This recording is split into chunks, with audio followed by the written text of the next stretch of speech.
The typical business-to-business sales presentation or any sort of pitch sounds like, hi, I'm Dacia. I've been in business in 6 years. We've been doing this, that, and the other. I have this many credentials, this many awards, and this many blah, blah, blah. Wah, wah, wah, wah, wah, wah, about me, about us. This is my team. This is what we do for you. Blah, blah, blah, blah, blah, blah, blah, blah, blah. And that's what your audience heard, because they don't care about you. They care about themselves because of how the brain works. The brain is an insane filter. It's a filter. Do you know why? Just in visual communication, supposedly there's over 10 million bits of information coming in every 10th of a second. Your brain is constantly working to keep non-essential stuff out. Add the rest of your senses. Add all of the stuff going on, all of your memory, all of your concerns, all of your anxiety, our ability to detect danger and changes in our environment. Our brain is a filter. So guess what it lets in? Only stuff that's already there. Only things that it recognizes and is aligning with something that's already there.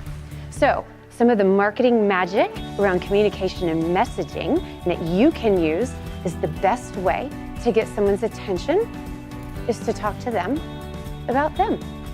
Every single marketing tool either needs to ask for attention, ask for time, or ask for money.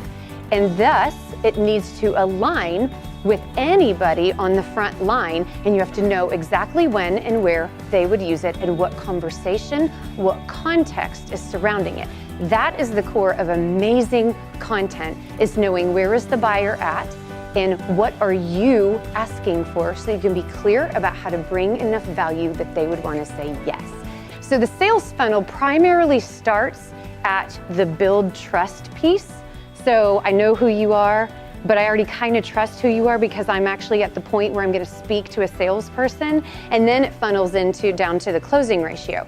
So on the marketing side, it's everybody that saw the ad, heard your name, saw you at a trade show, heard about you through a friend, et cetera, et cetera.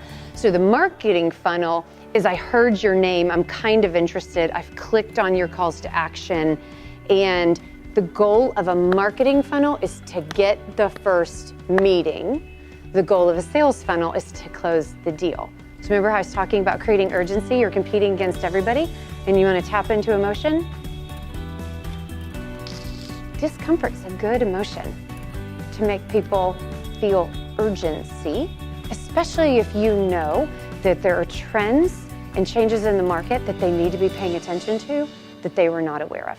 So when you're talking about the language they care about, revenue, profit, productivity, this is the only one that affects bottom line profitability, okay? So branding, if it's a beautiful, well-built brand, especially if it's specialized, you have a niche you own, you're the prestigious choice, you get to charge more. This is how you get yourself out of pricing wars, is through branding. Let me clarify your brand. Personal brand or corporate brand. It's not about you. It is only what other people think of you. It is what they believe and the emotions they have and what they feel in response to you. If your audience is gonna love yellow, but you hate yellow, you at least ought to be a little open-minded about what yellow means to them and whether or not it would be a healthy and appropriate marketing choice to encourage them to buy and feel loyalty to you versus, well, my wife said she didn't like yellow. I have gotten that one so many times. Oh God, if any of y'all ever work in an advertising agency, tell your decision makers they are not allowed to show branding choices to their wives or to their best friends. There's so many choices. Now you have to figure out analytics. You don't really care about Facebook. Why should you care about likes? How do you determine ROI? How do you keep up with your competition? Should you be doing the same thing as them? Should you be doing something different than your competition? Differentiation. You think you're differentiated. However, your prospects don't think so, which is why you keep fighting over pricing and positioning, and on and on.